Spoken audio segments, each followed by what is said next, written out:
एक गांव में हरिराम नाम का एक गरीब किसान रहता था। उसका बहुत छोटा सा परिवार था। उसके परिवार में एकमात्र उसकी बेटी थी जिसका नाम गुड़िया था।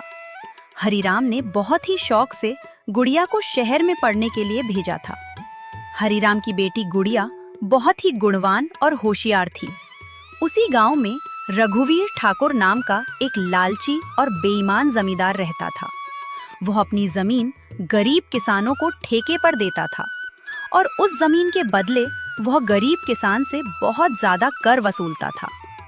जमींदार रघुवीर ठाकुर बहुत ही ज्यादा लालची था। वो गरीब किसानों को बहला फुसलाकर पहले तो अपनी जमीन ठेके पर देता और बाद में किसानों से ही शर्त रख देता था।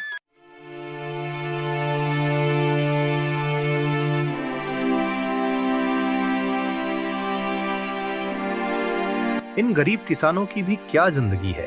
बस 2 वक्त की रोटी के लिए दिन भर काम करते रहते हैं और पूरी जिंदगी 2 वक्त की रोटी के लिए तरसते रहते हैं। और मुझे देखो, मैं बस इन्हें आदेश देता हूँ और समय आने पर सारी फसल हमारे गोदामों में भर जाती है और ये गरीब किसान हमारे आगे जी हुजूरी करते रहते हैं और हमारे सारा काम करते रहते हैं। इसे कहते हैं दिमाग हो तो रघुवीर ठाकुर के जैसा, वरना न हो। इसीलिए तो मैं यहाँ का राजा हूँ। मैं इन बेवकूफ किसानों को ऐसी ऐसी शर्त पर जमीन उधार दे रखी है कि मेहनत ये करते हैं और फसल मैं अपनी मुट्ठी में कर लेता हूँ। आखिर इनकी औकात ही क्या है मेरे सामने। हाँ मालिक, आप तो यहाँ के जमींदार हैं और किसानों को अपनी मुट्ठी में रखते हैं। इनको कैसे इस्तेमाल करना है ये आप भली भांति जानते हो। मालिक, यहाँ के अदल बगल के और भी गांव पर आप ही का राज्य है। आपकी मर्जी के बिना तो एक पत्ता भी नहीं हिलता।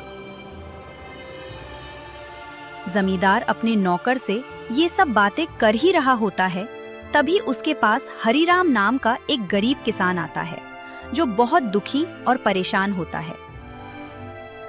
मालिक, मैंने सुना है कि आप किसानों को जमीन ठेके पर देते हो। अरे हाँ भाई, तुमने बिल्कुल ठीक सुना है। तो मालिक, आप मुझे भी अपनी जमीन ठेके पर दे दीजिए।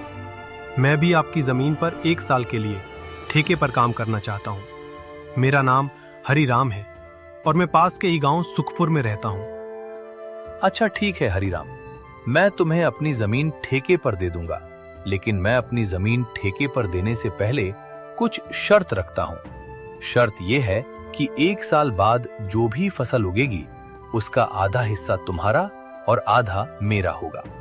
जी मालिक, मुझे मंजूर है।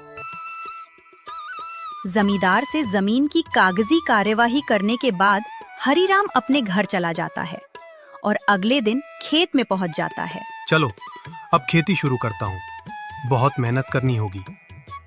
हरिराम दिन रात मेहनत करता है। कुछ महीनों बाद गेहूं की फसल तैयार हो जाती है। फसल की खबर जमींदार रघुवीर ठाकुर तक पहुंचती है। क्या मालिक, आज हरिराम फसल काट रहा है? सच? चलो देखते हैं।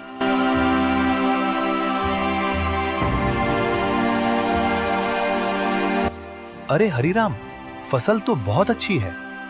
हाँ मालिक, बहुत मेहनत की है। अरे ये मेरी जमीन का कमाल है, मेहनत का नहीं। ज्यादा मत बोल, आधी फसल निकाल जल्दी।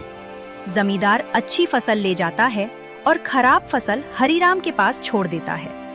हे ईश्वर, इतनी मेहनत के बाद भी मेरे हाथ कुछ नहीं आया। कुछ महीनों बाद बेटी गुड़िया शहर से वापस आती है।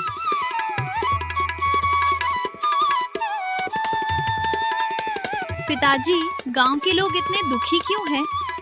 बेटा, जमींदार रघुवीर ठाकुर हमारी मेहनत खा जाता है। पिताजी, चिंता मत कीजिए, अब मैं आ गई हूँ। अगले दिन गुड़िया जमींदार के पास जाती है। मुझे जमीन ठेके पर चाहिए। तुम लड़की हो, खेती करोगी? मालिक, मैं किसान की बेटी हूँ। अच्छा ठीक है, शर्त सुन लो, ऊपर का हिस्सा मेरा, नीचे का तुम्हारा। मंजूर है। गुड़िया इस बार आलू लगाती है। फसल तैयार होती है, जमींदार आता है।